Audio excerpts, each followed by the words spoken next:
رب جہاد و قہار کے غضب سے خائف ہوں۔ حضور نبی کریم صلی اللہ علیہ وآلہ وسلم نے فرمایا، اے جوان، کیا تو نے شرک کیا ہے؟ اس نے کہا، یا رسول اللہ نہیں۔ پھر فرمایا، کسی کو ناحق قتل کیا ہے؟ عرض کیا، یا رسول اللہ صلی اللہ علیہ وآلہ وسلم نہیں۔ پھر فرمایا، بے شک اللہ تیرے گناہوں سے درگزر فرمائے گا اگر وہ 7 آسمانوں اور 7 زمینوں اور بڑے پہاڑوں جیسے ہوں گے۔ اس نے عرض کیا، یا رسول اللہ صلی اللہ علیہ وآلہ وسلم، میرا گناہ اس سے بھی بڑا ہے۔ آپ نے فرمایا، تیرا گناہ کرسی سے بھی بڑا ہے؟ اس نے عرض کیا، ہاں۔ آپ نے فرمایا، تیرا گناہ بڑا ہے یا عرش بڑا ہے؟ وہ بولا، میرا گناہ بڑا ہے۔ آپ نے فرمایا، تیرا گناہ بڑا ہے یا عفو درگزر والا بڑا ہے؟ وہ بولا، اللہ تبارک و تعالیٰ اور اس کی معافی بھی عظیم ہے۔ آپ نے فرمایا، بجز اللہ گناہوں کو کوئی نہیں بخش سکتا۔ پھر فرمایا، بتائیے تو نے کون سا گناہ کیا ہے؟ اس نے عرض کیا، یا رسول اللہ صلی اللہ علیہ وآلہ وسلم، میں آپ سے شرم کرتا ہوں۔ پھر آپ نے پھر پوچھا۔ اس نے عرض کیا، یا رسول اللہ صلی اللہ علیہ وآلہ وسلم، میں 7 سال تک قبروں سے کفن چوری کرتا رہا، حتیٰ کہ انصار کی ایک لڑکی لقمہ اجل ہوئی، میں نے اس کی قبر کھود کر کفن نکالا۔ پھر میں چند قدم ہی چلا تھا کہ شیطان میرے نفس پر غالب آ گیا۔ واپس آ کر میں نے اس سے زنا کیا۔ پھر میں چند قدم ہی چلا تھا کہ وہ لڑکی سامنے کھڑی دیکھی۔ اس نے کہا، اے جوان، تجھ پر افسوس ہے کہ قیامت کے دن کے بدلہ دینے والے سے شرم و حیا نہیں کرتا۔ جب وہ عدل و انصاف کی کرسی پر بیٹھے گا اور ظالم سے مظلوم کا حق دلوایا جائے گا، تو نے مردوں کو جمع غفیر میں مجھے ننگا کر دیا اور یہ بارگاہ الہی میں مجھے جنبی کر کے کھڑا کر دیا۔ یہ سن کر نبی پاک صلی اللہ علیہ وآلہ وسلم نے اسے ایک اور مکہ مارا اور وہ مکہ کھا کر پیچھے کی طرف گر گیا۔ پھر فرمایا، اے فاسق، تجھے دوزخ سے کوئی چیز محفوظ نہیں رکھ سکتی، میرے ہاں سے دور ہو جا۔ بس وہ شخص نکلا اور 40 رات تک بارگاہ خداوندی میں توبہ کرتا رہا۔ جب 40 راتیں مکمل ہو گئیں تو اس نے آسمان کی طرف سر اٹھا کر عرض کیا، اے محمد صلی اللہ علیہ وآلہ وسلم اور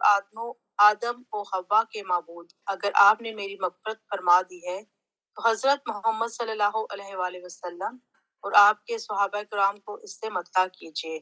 ورنہ آسمان سے آگ نچھاور کیجیے جو مجھے جلائے اور مجھے آخرت کے عذاب سے خلاصی عنایت فرما۔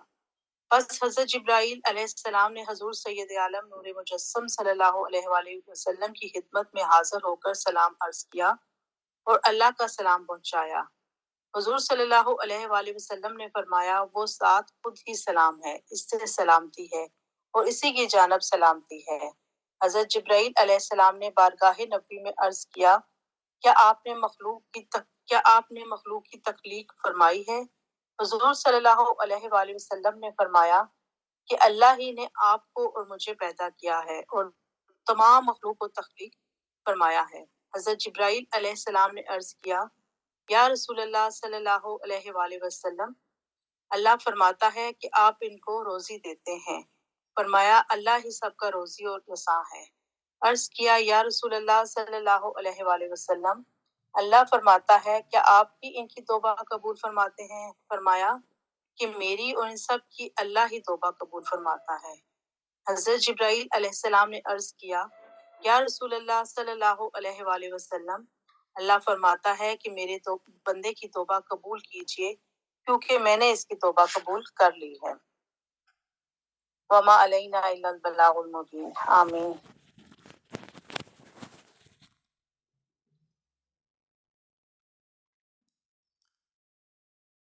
آمین بجاہ النبی الامین صلی اللہ تعالیٰ علیہ وآلہ وسلم۔ اللہ پاک سے دعا کرتے ہیں کہ ہم سب کو بھی موت کے وقت توبہ کرنے کی توفیق عنایت فرمائے اور ہم سب کو پکی سچی توبہ کرنے کی اور موت سے پہلے توبہ کرنے کی توفیق عطا فرمائے اور موت سے پہلے ہمارے عمل درست کر دے۔ اچھا، اب مجھے بتائیں کہ کل جو ہم نے پڑھا وہ ریوائز کی ہے، اور وہ جو اسپیشلی جو ویڈیو میں نے شیئر کی تھی اور اس میں جو اگزامپل تھی وہ سمجھ آ گئی ہے سب کو؟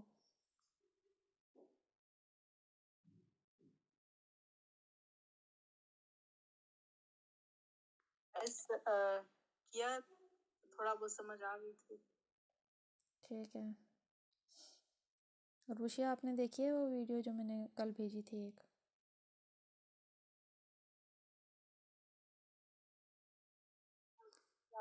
نہیں میں نے بھی ٹھیک ہے. اچھا چلیں میں تھوڑا بہت اس سے آج جو ہم نے کل پڑھا تھا اس سے ایک دو میں کوشچن کرتی ہوں، تھوڑا بہت شاید آپ کو کلیئر ہو جائے. پھر آج والا جو ٹاپک ہم پڑھیں گے وہ ملا کے پھر کل دوبارہ سے پوچھا جائے گا. تو ابھی ارم آپ مجھے بتائیں کہ اگر کسی شخص کی ایک بیٹا ایک بیٹی ہو تو مال کو وہ کیسے تقسیم کرے گا؟ کتنے حصے بنیں گے اس کے؟ اگر ایک بیٹا اور ایک بیٹی ہے تو 2/3 مطلب 2/3 حصہ جو ہے وہ لڑکے کو جائے گا اور 1/3 حصہ لڑکی کو جائے گا. ٹھیک ہے صحیح. اگر 2 بیٹیاں ہوں تو پھر کتنے حصے بنیں گے مال کے؟ 2 بیٹیاں ایک بیٹا ہو اور اگر تو 2 بیٹیاں اور ایک بیٹا ہو جی. اس میں بھی 1/3 ہی لڑکیوں میں ڈیوائڈ ہوگا. اگر لڑکا نہ ہو 2 لڑکیاں یا زائد ہوں تو 2/3 حصہ جو ہے نا وہ لڑکیوں میں تقسیم ہوگا، باقی 1/3 جو ہے وہ دوسرے وارثوں میں تقسیم ہوگا. ہاں صرف بیٹیاں ہو تو، لیکن اگر بیٹا ہے، لڑکا نہ ہونے ایک کی بیٹا ہے صورت اور میں 2 بیٹیاں ہیں، تو میرا کوشچن یہ تھا اگر ایک بیٹا ہے اور 2 بیٹیاں ہیں تو پھر آپ دیکھیں کہ عورتوں کو ایک ایک حصہ جانا ہے اور مرد کو 2 حصے جانے ہیں. تو اس کا مطلب یہ ہے کہ آپ کے مال کے 4 حصے ہوں گے. تو 4 جب حصے ہوں گے تو اس میں سے جو ہے 2 حصے مرد کو جانا ہے، یعنی کہ 2/4 تو اس کا مرد کو جائے گا اور 1/4 دونوں بیٹیوں کو چلا جائے گا. ٹھیک ہے. تو اسی طرح سے آپ اسی کو آگے کر لیں، مثال کے طور پہ 2 بیٹے 2 بیٹیاں ہیں تو پھر کتنے حصے ہوں گے؟ 4 تو بچے ہو گئے اور مرد کے کیونکہ 2 ہیں تو 6، یعنی کہ 6 حصے ہوں گے مرد کے. مال کے آپ کے 6 حصے ہوں گے تو اس میں سے جو 2/6 اور 2/6 ہے، یعنی کہ 2/6 کو اگر آپ دیکھیں تو یہ 1/3 ہی بنتا ہے. تو جو 2/6 ہے وہ مرد کو جائے گا اور پھر 1/6 جو ہے یہ اس کی بیٹیوں کو جائے گا. اچھا آپ مجھے بتائیں کہ اگر کسی کی ایک بیٹا ایک بیٹی ہے اور 7 والدین بھی ہیں تو پھر کس طرح سے ڈویژن ہوگی؟ اگر میت کے والدین بھی ہیں 1/6 جو ہے نا وہ والدین کو جائے گا. تو اگر ان کا 1/6 یعنی کہ کل مال کا 1/6 نکال لیں، پھر جو بچتا ہے اس کو پھر دوبارہ سے ڈیوائڈ کریں. فار ایگزامپل 1/6 آپ کا نکال کے جو ہے آپ کے فار ایگزامپل 8 لاکھ بچے، تو پھر آپ جو ہے وہ باقی کی رقم 8 لاکھ وہ ڈیوائڈ ہو جائے گی آپ کی اولاد پہ جتنے بھی بچے ہیں. فار ایگزامپل 4 بچے ہیں آپ کے، 2 بیٹی 2 بیٹا، تو اس کے پھر 6 حصے مزید ہو جائیں گے. تو تقریباً 1.5 لاکھ یا جتنا بھی بنتا ہے وہ سب بچوں کو، یعنی مرد کو ڈبل جائے گا اس کا 8واں حصہ، مطلب جو چھٹا حصہ ہوتا ہے اس کا، اور عورت کو سنگل جائے گا.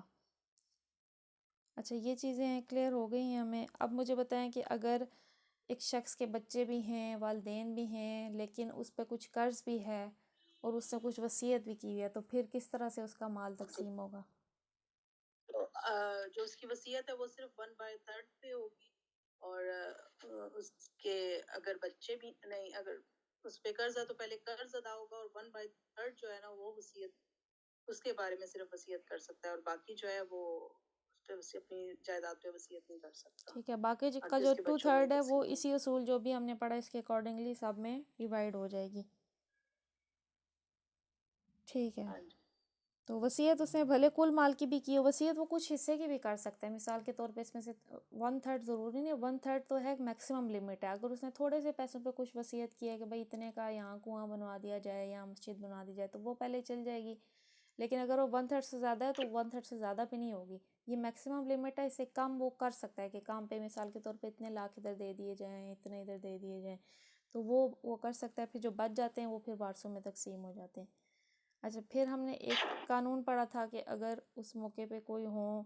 جن کا حصہ نہ بن رہا ہو تو ان کو کیا دیں گے؟ پھر جو یتیم اور ان کو تھوڑا بہت جو بھی دے، جو بھی غریب رشتہ دار حاضر ہیں آپ ان کو بھی دے دیں. تو فرسٹ پرائیورٹی آپ نے دیکھنی ہے کہ میت پہ کوئی قرضہ نہ ہو، جیسا کہ ہم نے پڑھا. ٹھیک ہے. سیکنڈ پرائیورٹی ہماری یہ ہے کہ اب کوئی وصیت ہے تو 1/3 مال پہ وصیت کے مطابق دیا جائے. پھر جو ہے اس کے بعد جو بچہ ہے 2/3 وہ باقی کا جو ہے وہ تقسیم کر دیا جائے گا اسی ڈویژن کے اکارڈنگ جو اللہ تعالیٰ نے قرآن میں بیان کیا۔ تو یہ جو ہے سیم ہے سب کا، اس میں کسی کو کوئی اختلاف نہیں ہے، کیونکہ اللہ نے بالکل کلیئر دیکھیے کہ بتا دیے سارے احکامات۔ ابھی آج ہم جو پڑھیں گے اس میں بیویوں کے بارے میں ذکر ہے کہ اگر کوئی شخص شادی شدہ ہے، بیوی بھی ہے، تو بیویوں کا کتنا حصہ آئے گا، تو وہ انشاءاللہ عز و جل ہم پڑھیں گے آیت نمبر 12 میں۔ اعوذ باللہ من الشیطان الرجیم، بسم اللہ الرحمن الرحیم۔ وَلَكُمْ نِصْفُ مَا تَرَكَ أَزْوَاجُكُمْ إِن لَّمْ يَكُن لَّهُنَّ وَلَدٌ فَإِن كَانَ لَهُنَّ وَلَدٌ فَلَكُمُ الرُّبُعُ مِمَّا تَرَكْنَ مِن بَعْدِ وَصِيَّةٍ يُوصِينَ بِهَا أَوْ دَيْنٍ وَلَهُنَّ الرُّبُعُ مِمَّا تَرَكْتُمْ إِن لَّمْ يَكُن لَّكُمْ وَلَدٌ فَإِن كَانَ لَكُمْ وَلَدٌ فَلَهُنَّ الثُّمُنُ مِمَّا تَرَكْتُم من بعد وصية توصون بها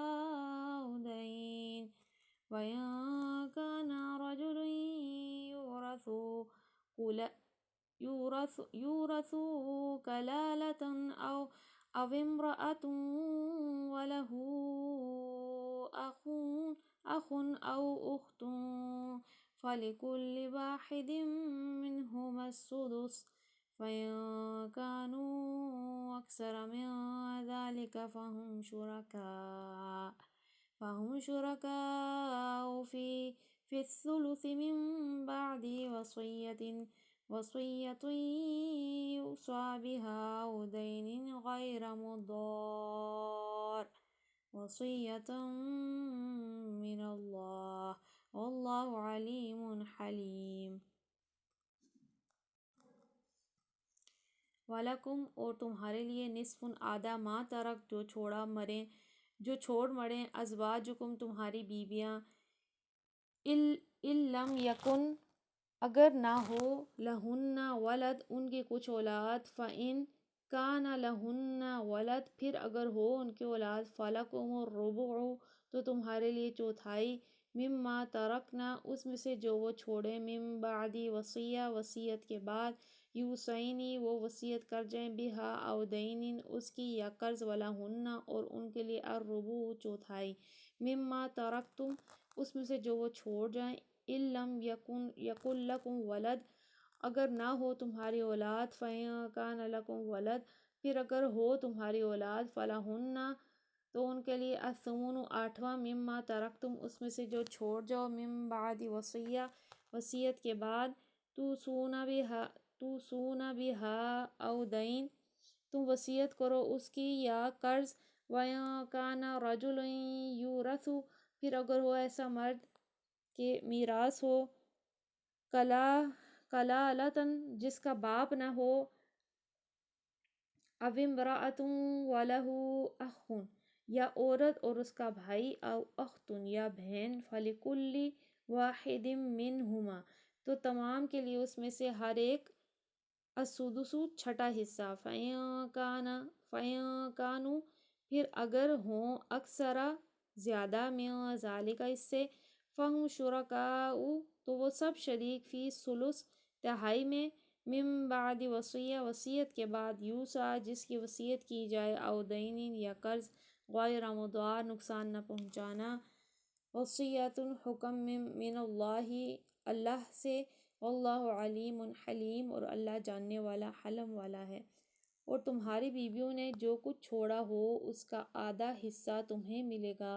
اور اگر وہ بے اولاد ہوں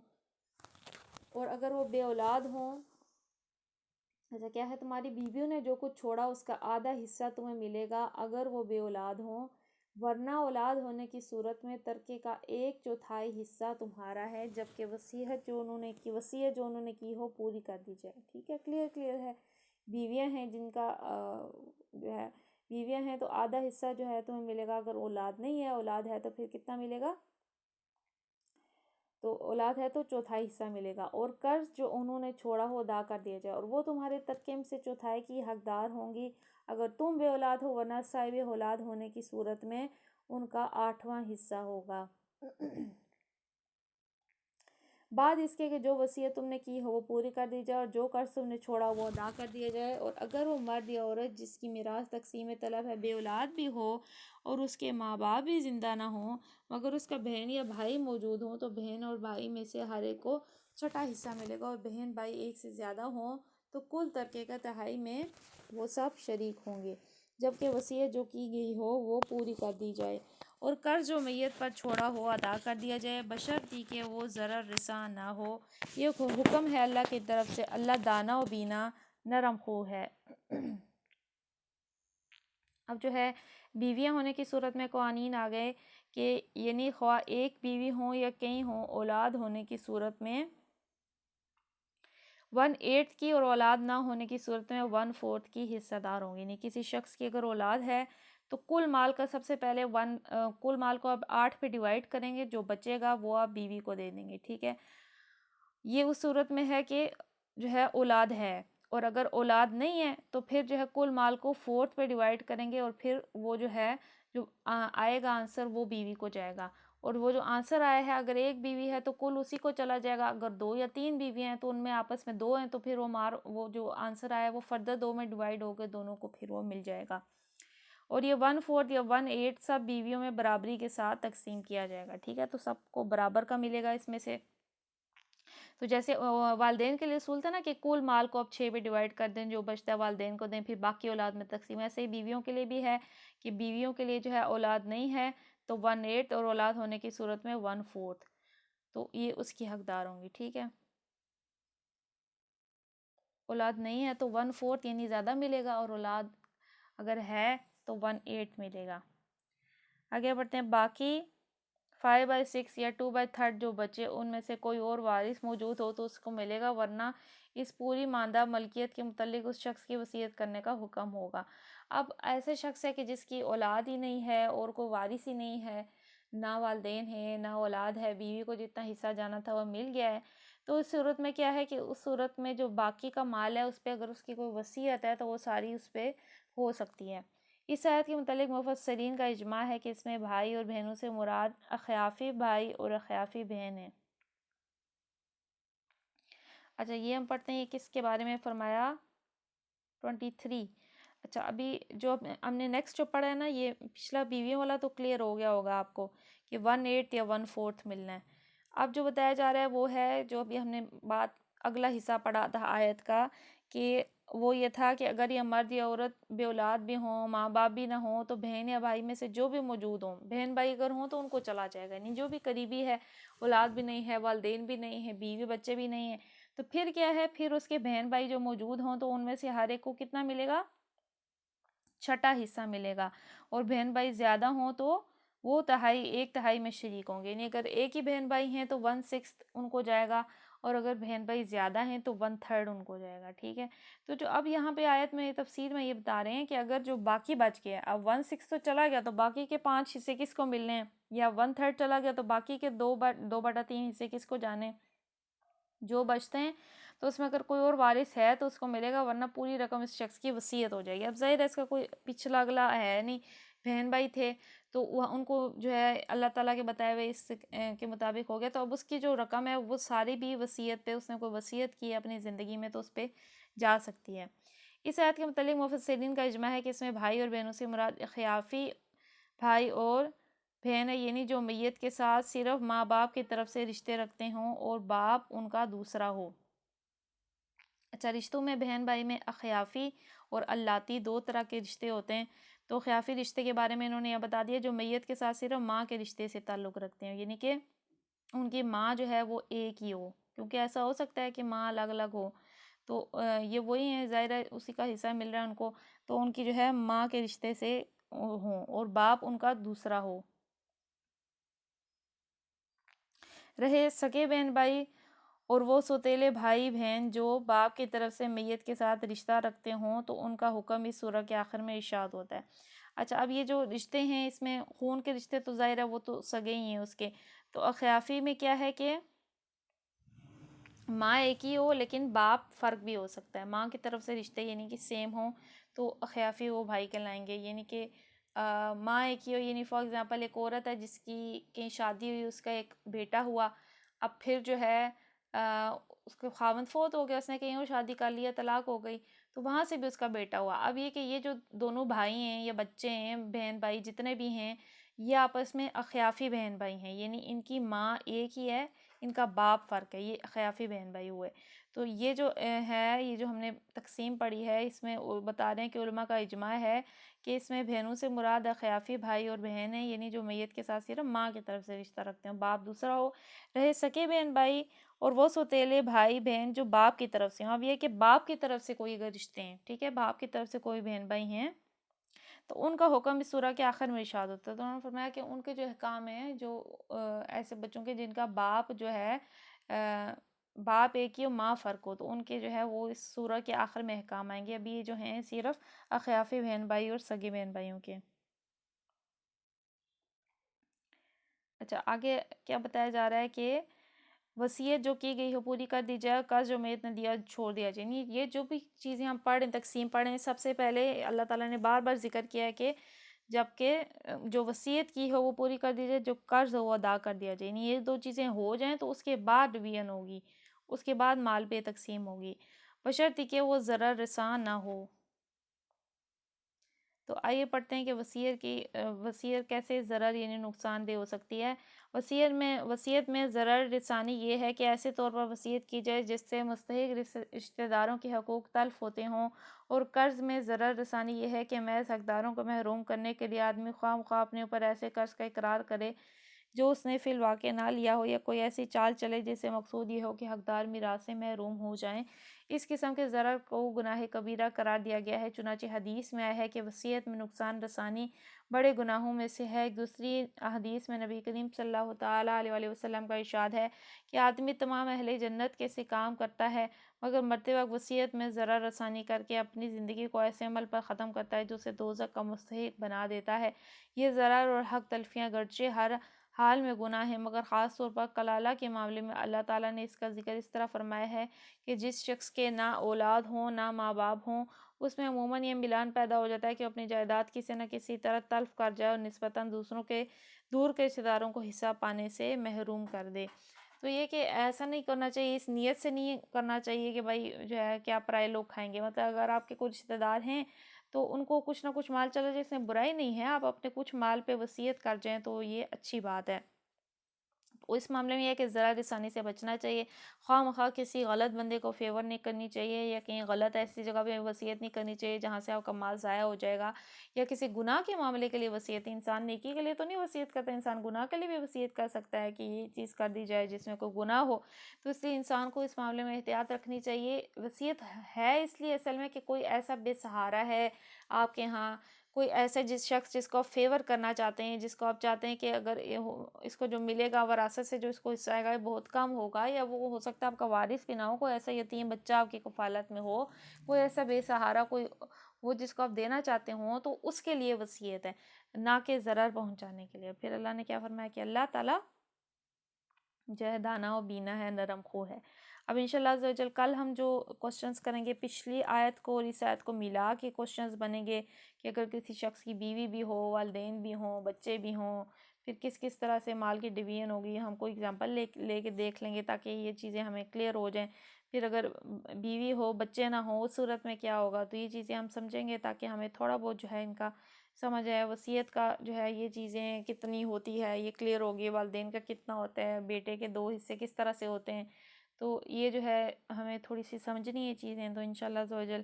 اس کو مزید آج دیکھیے گا، میں کوشش کروں گی کوئی اچھا کلپ کوئی مل جائے تو پھر ہم دوبارہ اس کو دیکھ لیں، ورنہ اب کل والا کلپ بھی اگر آپ دوبارہ دیکھ لیں تو اس میں بھی جو ہے یہ والے مسائل بھی ڈسکس ہوئے ہیں، بیوی کے جو ہونے کی صورت میں اس کا حصہ ہے، تو بہن بھائیوں کے اگر ہوں تو اس کا جو حصہ ہے وہ بھی ہم ڈسکس کر لیں گے۔ تو اللہ پاک سے دعا کرتے ہیں کہ آج کے ہم نے جو بھی بیان میں تفسیر میں سنا، اللہ پاک اسے یاد رکھنے کی توفیق عطا فرمائے، اس میں ہماری جو بھی غلطیاں کوتاہیاں ہوئی ہیں اللہ تبارک و تعالیٰ اس سے درگزر فرمائے، اللہ تبارک و تعالیٰ ہمیں صحیح اور دین کا صحیح اور درست علم حاصل کرنے کی توفیق عطا فرمائے، آمین بجاہ النبی الامین صلی اللہ تعالیٰ علیہ وآلہ وسلم۔ سبحانک اللہم و بحمدک لا الہ الا انت استغفرک و اتوب الیک استغفرک و اتوب الیک استغفرک و اتوب الیک بسم اللہ الرحمن الرحیم وصلی اللہ علی محمد صلی اللہ تعالی علیہ وآلہ وسلم۔ السلام علیکم ورحمۃ اللہ وبرکاتہ۔ وعلیکم السلام ورحمۃ اللہ وبرکاتہ۔ اچھا، میں نے ایک کوشچن پوچھنا تھا کہ جو بیوی کا آپ نے بتایا ہے 1/4، مطلب اس میں اگر 100 ہے تو اس میں سے 25% اس کو ملے گا وائف کو؟ جی جی بالکل، 4 حصے ہوتے ہیں نا اور اس 1/8 کا؟ 1/8 جو 100 کے 8 حصے مطلب کر لیں آپ تو پھر اس کا یعنی وہ صورت میں ہے کہ اگر بچے بھی ہوں تو 1/8 صرف اس کو جائے گا، نہیں اگر 100 ہے 100 کو 8 پہ ڈیوائڈ کریں، جو بھی آنسر آتا ہے وہ اس کو ملے گا۔ اور اگر اس میں سے بھی اگر 2 بیویاں ہوں، جیسے آپ نے بتایا کہ جو ہے 4 حصے فار ایگزامپل 25 ملیں گے، اس میں بھی اگر اس کی 2 بیویاں ہوں تو پھر کیا ہوگا کہ دونوں کو 25 دونوں میں 12.5 دونوں کو ملے گا، فردر ڈیوائڈ ہو جائے گا۔ تو اسی طرح سے والدین کا بھی حصہ بالکل اسی طرح سے ہے، جو 1/6 ہے تو 100 کو آپ جو ہے 6 پہ ڈیوائڈ کریں، جو بھی آنسر آتا ہے وہ پھر اگر ایک ہی ہو والدہ ہی ہو صرف تو اس کو چلا جاتا ہے، اگر دونوں ہوں تو وہ پھر ہاف آف ہو جاتا ہے، پھر باقی کے اولاد میں اور باقی وارثوں میں پھر جس طرح سے وصیت وغیرہ ہونے کے بعد جو ہے تقسیم ہو جاتا ہے۔ وصیت سب سے پہلے ہوتی ہے، وصیت کا جو ہے سب سے پہلے اگر اس نے کل مال پہ کر دیا تو 1/3 پہ ہو جائے گی، اگر اس نے کچھ حصے پہ کی ہے، تھوڑے سے کچھ پیسوں پہ کیا ہے، 100 میں سے اس نے فار ایگزامپل 3-4 روپے پہ کیا، ایگزامپل دے رہی ہوں، تو 1/3 سے اگر وہ کم ہے تو پھر اس پہ جو ہے اس کی وصیت پوری ہو جائے گی، قرض ہے تو قرض ادا ہو جائے گا، پھر اس کے بعد جو ہے یہ اس طرح سے ڈویژن ہوگی۔ تو اور بھی مزید ویڈیوز جتنا دیکھیں گے، کوئی ایگزامپل سے سمجھیں گے تو ہمیں مسئلے سمجھ آ جائیں گے۔ ظاہر ہے جیسے آپ نے اگر کل کی ویڈیو دیکھی ہے تو اس میں وہ یہی بتا رہے ہیں کہ کبھی بھی ایسا موقع آتا ہے تو ایسا نہیں ہوتا کہ انسان خود ہی کیلکولیٹر لے کے بیٹھ جائے بس ڈویژن کر دے۔ ہاں، آپ اپنی ایک اندازہ لگانے کے لیے کہ ہر ایک کو کتنا کتنا ملنا ہے آپ اس طرح سے جائیداد کی تقسیم کر سکتے ہیں، لیکن جو فائنل آپ نے ہے وہ آپ نے کسی نہ کسی، جیسے ہم نے پڑھا، کسی مفتیان سے جو اس بارے میں علم رکھتے ہیں ان سے آپ نے فتویٰ لینا ہوتا ہے، سارے اس میں حصے دار موجود ہوں، ان کو پوری چیزیں ڈیٹیل میں بتائیں کہ یہ ہے، اس پہ اتنا قرضہ ہے، پوری ڈیٹیل بتائیں، پھر ان سے جو ہے اس کے لیں، کیونکہ ہو سکتا ہے ہم کوئی امپورٹنٹ چیز مس کر دیں، کوئی نہ کوئی ایسی چیز رہ جائے، کوئی نہ کوئی ایسا مسئلہ ہو، تو اس لیے یہ جو چیزیں ہوتی ہیں خود اپنے اندازے کے لیے اور اپنے علم کے لیے یہ چیزیں اچھی ہیں کہ ہم جانیں، لیکن جب کبھی تقسیم ہوگی تو اس میں تو ظاہر ہے پھر ہم پراپرلی جو ہے اس کا ایک فتویٰ لیں گے ریٹن میں، ڈیپینڈ کرتا ہے جائیداد کتنی ہے۔ تو اللہ پاک ہمیں اس معاملے میں غلطیوں سے محفوظ فرمائے، کیونکہ ناانصافی جو ہے ایک بالشت بھی کسی کی جو ہے کچھ جو ہے ناحق جو شخص لیتا ہے تو پھر وہ جہنم کا حقدار ہوتا ہے، اس لیے بہت احتیاط رکھنی چاہیے کہ ہم کسی کا جو ہے 1 روپیہ بھی ہمارے حصے میں فالتو کا نہ آئے، تو بڑے بڑے معاملے ہیں پھر یہ قیامت کے دن ظاہر ہے انسان نیکیوں میں معاملہ ہوگا، تو کسی کا ناحق حصہ اگر لیا ہوگا تو پھر وہ تو جو ہے آپ کی نیکیاں لینے آ جائیں گے، تو اللہ نہ کرے کہ ایسا ہو، اللہ تبارک و تعالی ہم سب کو معاف فرمائے، اس دن ہمیں عافیت میں رکھے، آمین بجاہ النبی الامین صلی اللہ تعالیٰ علیہ وآلہ وسلم۔ السلام علیکم ورحمۃ اللہ وبرکاتہ۔ وعلیکم